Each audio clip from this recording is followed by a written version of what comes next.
4 years ago, my girlfriend left me.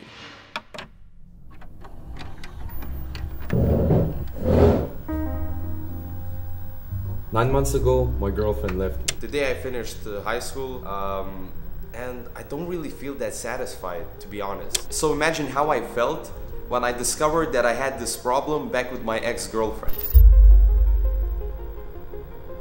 I've made a video 1 year ago about how my ex-girlfriend leaving me was the best thing to ever happen to me, and I still believe that. And also you might notice that I'm recording at my old house, at my parents' house, and that is because I moved back with my parents. I decided to do something about it, and well, Elisha Long recommended Jiu-Jitsu, so I started that. This is also what I want to announce is this is probably gonna be my last NoFap video. Damn, I have another day to live. I have another chance, you know?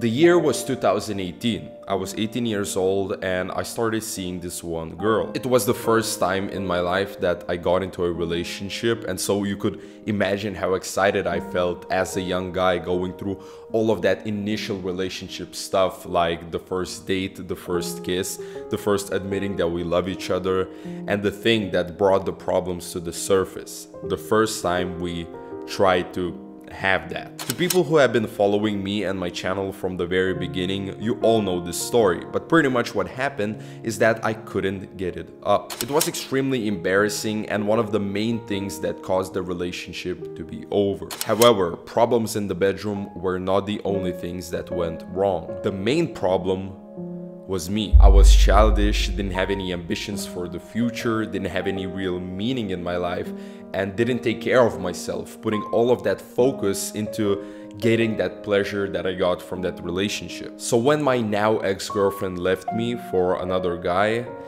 let's just say that I wasn't in a good place.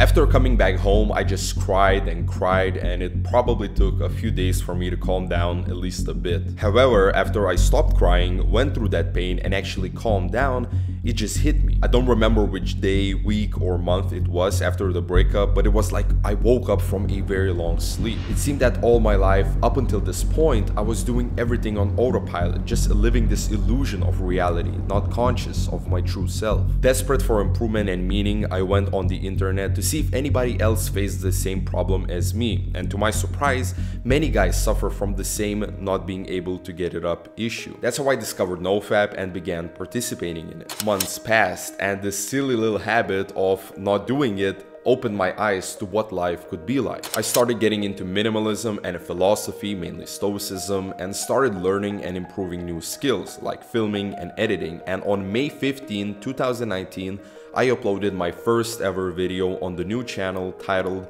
Simple Morning Routine, Start Your Day Right. I knew that this is what I want to do, to keep improving and sharing my life's journey, and in this way I help myself and others. I think the hardest video I've ever done was the NoFap erectile dysfunction video, because imagine sharing this embarrassing story not with your closest friend, but with all of the world. Either way, I knew that I had to say something, as I knew how many young guys like me were struggling with this problem, and there wasn't and isn't much awareness of this problem. I wanted to share how I fixed it and encourage others to fix it as well. Well, more than 3 years have passed since that video, and almost 4 years since that life-changing moment when my ex-girlfriend left me for another guy.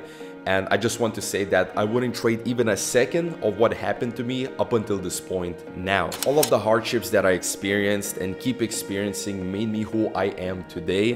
And I can say with confidence that who I am today is way more better, more productive, more disciplined, more stronger, and more smarter. I'm not boasting or saying that I'm better than anyone else, but I'm just saying and being grateful that I'm miles better from my old self. Now I want to explain why exactly that one painful event helped me to grow and helps me to keep growing.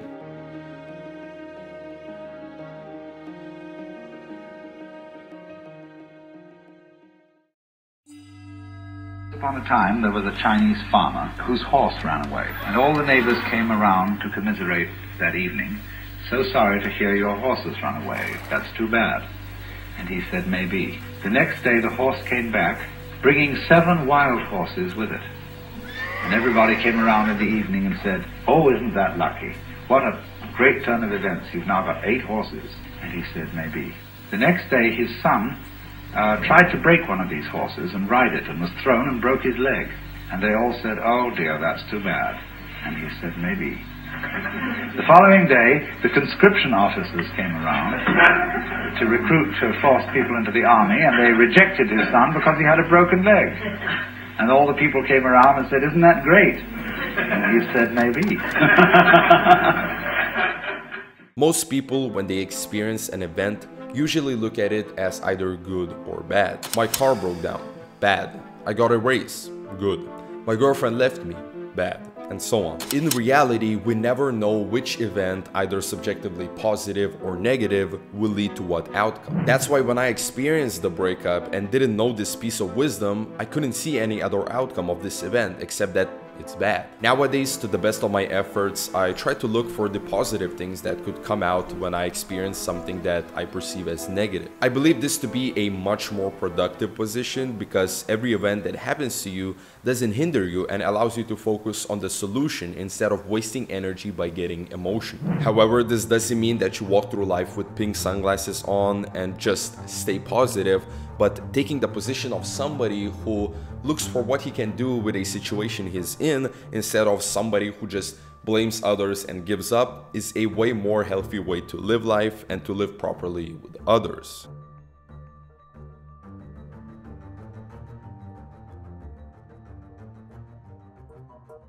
You have to realize that whenever you are rejected by a girl, or if a relationship ends, you are usually the one who's to blame. Let me explain. A woman that comes into your life never comes just like that, but because you chose her and she chose you. That's why in the process of communicating and choosing, you have to be able to analyze almost everything in order to see what may work or not in the future. Let's say you get into a relationship with a woman and at first everything seems to go great, but then you find out she cheated on you. That's probably your fault. You might now dislike the video and leave a long comment, but please listen till the end. Either if it's your fault or not, taking responsibility and analyzing the situation for what really happened is miles better from blaming the other person and not improving at all. Perhaps in that example you were too ignorant to notice the woman's behavior or past behavior that indicated her being more unfaithful. If you find out the true reason for the bad things that happen, you can learn from it and not repeat them in the future. If you blame the other person, then it's over. You will not analyze and learn if you think that you already know the answer. Jordan Peterson says that you shouldn't look for the right partner, but to aim toward making yourself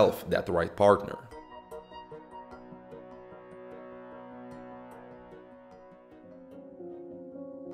The biggest mistake I made back when I was in the relationship with that girl was that I put her above everything else. I didn't really have any concrete goals or ambitions for myself. I was physically and mentally weak and didn't have any money, and worst of all, didn't have any meaning and didn't attempt to find it. She was everything I cared for and the pleasure I got from being with her. Whilst it is good to care for and love another person, if you yourself are not in a decent position in life or are not trying to improve, the relationship will most likely end. Both people can't just live for one another. They both have to have their own identities, their own ambitions. Of course, some things might overlap and make people reach towards those things together, but before you can improve together with somebody else, you must first improve by yourself, and then I believe you can pursue a relationship. Also, if you build yourself, you will have more potential relationship opportunities and can choose from more options, so there's that as well.